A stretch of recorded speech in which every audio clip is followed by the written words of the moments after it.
Alright, so the OnePlus 10 Pro is finally here in India. I mean, after the China launch, the company has finally launched it in India, and one of the head-on competitors for the device has to be the iQoo 9 Pro. Now, they're both completely top-of-the-line flagship devices with amazing displays, amazing hardware, amazing cameras, great battery backup, fast charging, and everything, which is something top of the line that you would expect, especially at that price point. Now, the big question is, as a consumer, which phone should you go for?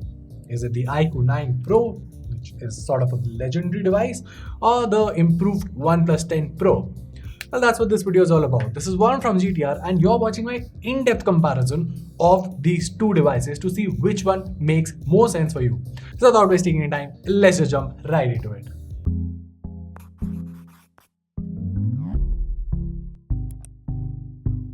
Alright, so first things first, let's start off by talking about the designs here. And I have to say, they both look unique in their own ways.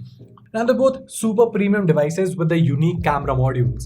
I personally like iQoo's camera module here since it looks a bit more symmetric, though there are folks in my team who preferred OnePlus. So yeah, I'll let you guys be the judge of which camera module you like. Now, as far as the in-hand feel is concerned, the OnePlus 10 Pro feels slightly better in hand simply because it's a tad bit smaller and fits better in hand. Also, adding on to this point, while I do like iQoo's camera module, it does make the device slightly top heavy in comparison to the OnePlus 10 Pro. Now, that is not to say that the 10 Pro is not top heavy, but yeah, in comparison, the iQoo feels a little bit more top heavier. Also, on paper, they both have a difference of about 5 grams, though in reality, like I said, apart from the top heaviness of the 9 Pro, they both feel pretty much the same. One thing that I would like to highlight is that the 9 Pro has these edges, like after the back panel, the side frame feels a little bit, well, elevated, which is why you can actually feel the difference over there. Like if you press your fingers over there, we can feel the difference in the levels. Whereas on the OnePlus 10 Pro, things are quite smooth. So yeah, that is a very slight thing, but yeah, as a consumer, these little things do make a whole difference. For instance, the haptic motor on both the devices is pretty good, but I think the haptics are a little bit better on the OnePlus 10 Pro.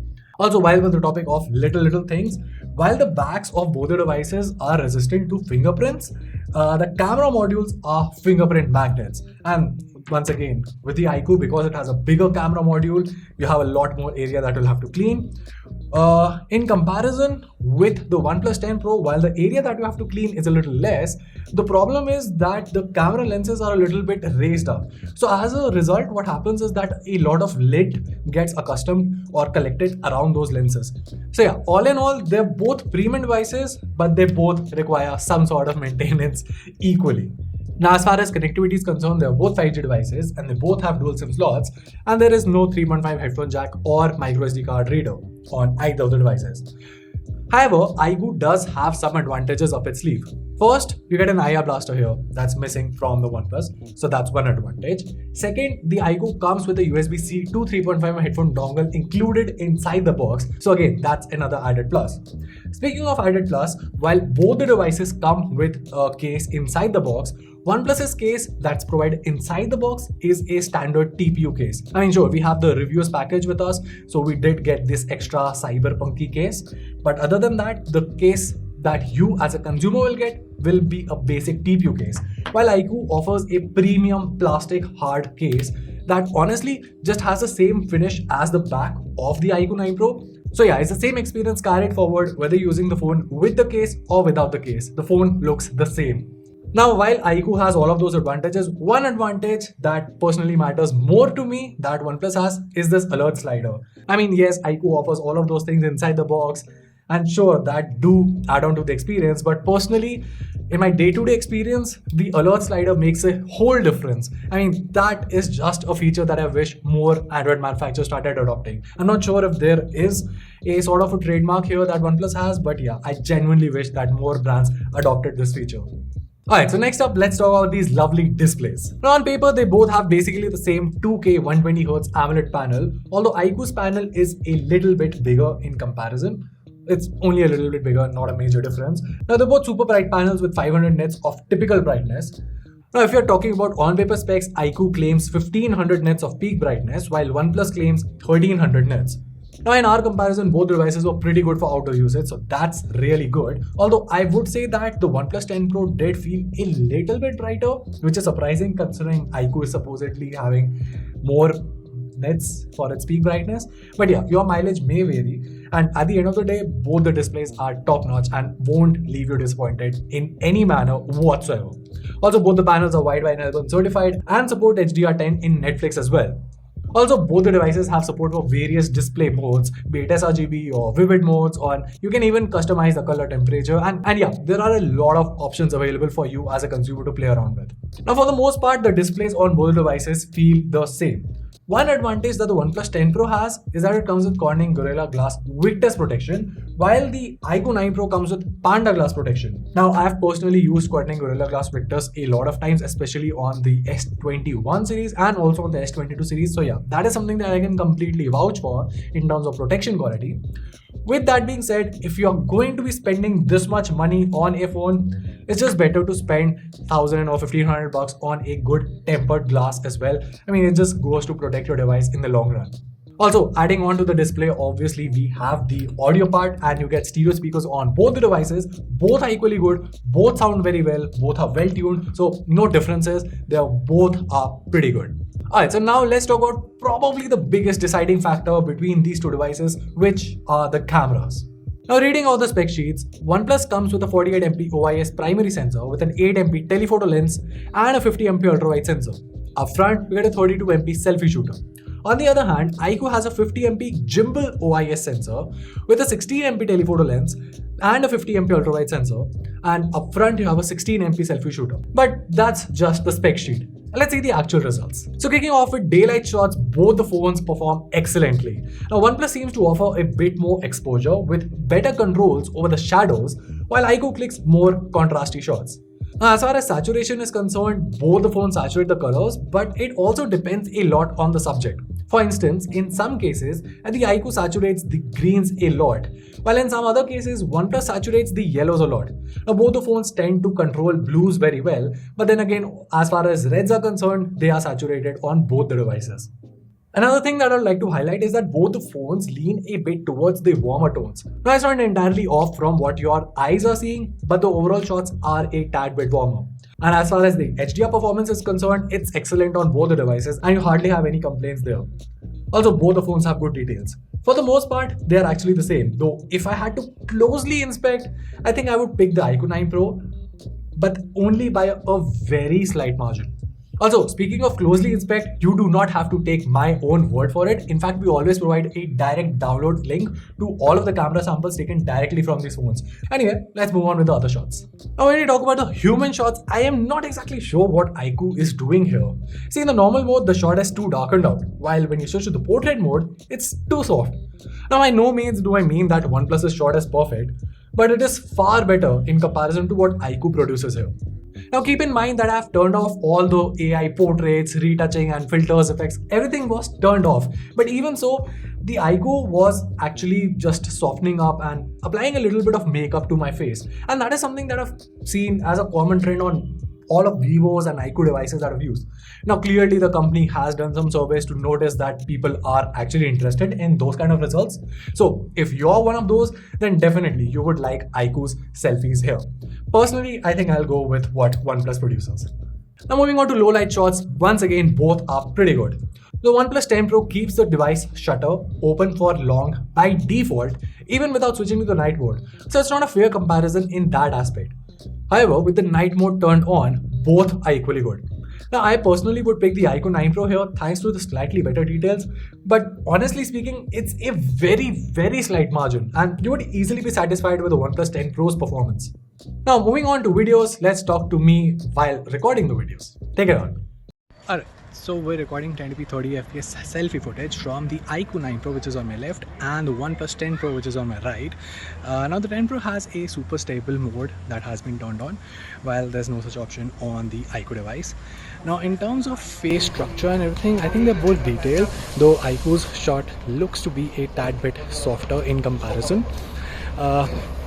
As far as the HDR performances goes, I wasn't really a fan of OnePlus's performance, but in comparison to the iQoo, OnePlus's selfie actually does look better.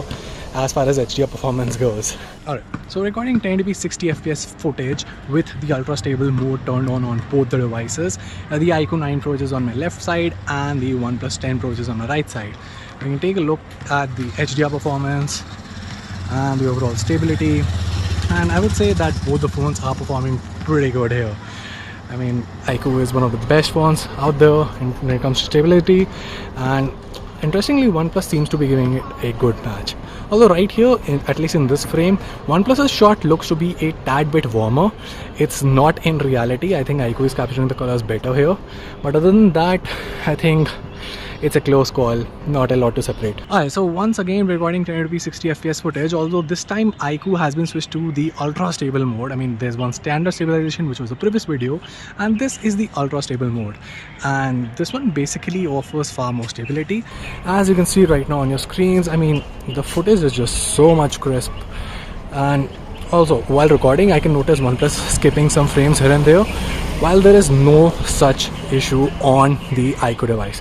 So yeah, as far as videos are concerned, I think I would slide with the iQoo 9 Pro here. Now, one thing that I would like to highlight is that while recording those camera samples, the OnePlus 10 Pro was constantly switching to the power saving mode. That's quite surprising because the phone was around 40-45% charged and I was just recording 1080p videos. Sure, the stabilization mode was turned on, but the power saving mode was enabled automatically, not by default or something. It just automatically switched to the power saving mode and the screen went a little bit dim. I'm not quite sure what was happening there, but yeah, it is what it is. Alright, so next up, let's talk about the performance here. Now, they both come with Snapdragon 8 Gen 1 with UFS 3.1 storage. And as far as the benchmarks are concerned, you can see them on your screen. Both the phones are performing pretty much neck to neck. However, I would say that in some instances, the OnePlus 10 Pro is a little bit ahead. Also, keep in mind that both the phones were set to high performance mode and monster mode respectively to get the maximum performance output. Now, as you'll see in the CPU throttling test, you can see that the iQoo 9 Pro was severely throttling the performance, while in comparison, the OnePlus 10 Pro maintained its performance. I mean, it's a comparison of 89% to somewhere in 30s. So yeah, that would make the iQoo 9 Pro look very bad in terms of performance in comparison with the 10 Pro. But here's my take on it. During that test, due to the throttling, the iQoo 9 Pro maintained its temperatures and it was very, very cool. In comparison, the OnePlus 10 Pro heated like anything. So, I mean, I'll leave it up to you guys which kind of a performance you want. Do you want a phone that completely heats up? Or do you want a phone that, well, drops down the performance but then also keeps the phone's temperature in check? And that thing kind of translates to the gaming performance as well. While they both run games at the highest settings possible, the OnePlus 10 Pro can run games at the highest settings for a longer period of time, but will obviously heat up accordingly, especially right next to the camera module. While in the case of the iQoo 9 Pro, well, you do start to notice some little bit of stutters after around 60-65 minutes. However, if you're not a power user and you just want a flagship device for a lag-free experience, well, both the devices will suffice you there. Speaking of which, let's talk about the software here as well. You get the OxygenOS 12.1 versus the FuntouchOS 12, both of which are based on Android 12. Now, it's nice to see that OnePlus is actually launching a phone with OxygenOS 12. So yeah, that's good. No special credit, I mean that's basic default I would expect. But yeah, it's nice to see that it's happening. Now, as far as the software experience is concerned, I have to agree that FuntouchOS is one of the most improved skins that I've used in recent times. And I also have to agree that OnePlus's OxygenOS is one of the most degraded software skins that I've used in recent times simply because of all the bugs. See, I don't mind ColorOS's use of as a source or all the features that it brings on. In fact, using ColorOS as a source brings a fantastic camera app on the OnePlus 10 Pro, so that's all good. But yeah, the bugs are still there. However, in comparison, I think I would still slightly lean towards the OnePlus 10 Pro simply because, yeah, I mean, I do like OxygenOS a tad bit over FuntouchOS. Also because I use third-party launchers a lot, and with iQoo, third-party launchers do not support gesture navigation, while that is not an issue on the OnePlus 10 Pro. Also, while on the topic of software, just one small thing that I would like to highlight. With Android 12, the pattern unlock has been moved to the top of the screen. That is just stupid. Like, honestly, I am raging right now, but that's so stupid. I just updated my OnePlus 9 Pro to the stable Android 12 update as well to notice that it's not just the 10 Pro, it's the case with the OnePlus 9 Pro as well. And that is just bonkers. I mean, who wants a pattern at the top of the screen? It might seem like a very small deal, especially if you are someone who will be using the face unlock, which to be honest works very snappily on this. But yeah, that pattern thing is super annoying. Alright, so next up we have the battery segment. You get a 4700 mAh battery with 120 watts fast charging on the iQoo 9 Pro, while on the other hand you get 5000 mAh battery with 80 watt fast charging on the OnePlus 10 Pro. Alright, now if I'm being realistic about it, as a consumer, while I do love how crazy fast 120 watt charging is, I would personally slide with this thing right here. Simply because Snapdragon 8 Gen 1 is a very power hungry chipset. So it's best to have as many mAh as you can get. So yeah, while it might seem like a difference of just 300 mAh on paper, it does translate to a difference of almost an hour in real world usage. So yeah, I would personally stick with OnePlus 10 Pro. Now, as far as the charging speed is concerned, personally I'm fine with 65 watts of charging as well. So even upgrading to 80 watts is anyway good enough for me. Now, once again, I am not going to deny the fact that 120 watts charging is super crazy, and if you want to flaunt that crazy charging speeds, just go with this. This is so good. I mean, just snappily charges in just 15 minutes, and yeah, it's something that just spoils you. Alright, so lastly we have the pricing part. And while the time of recording this video, we do not know the official price of the OnePlus 10 Pro. However, as far as the leak prices are concerned, the 10 Pro will be launching for around 67,000 for the base variant and 71,000 or 72,000 for the top variant. In comparison, the iQoo 9 Pro is available for 65,000. Now, when you compare both the devices against one another, the OnePlus 10 Pro does have a lot of things in its favor.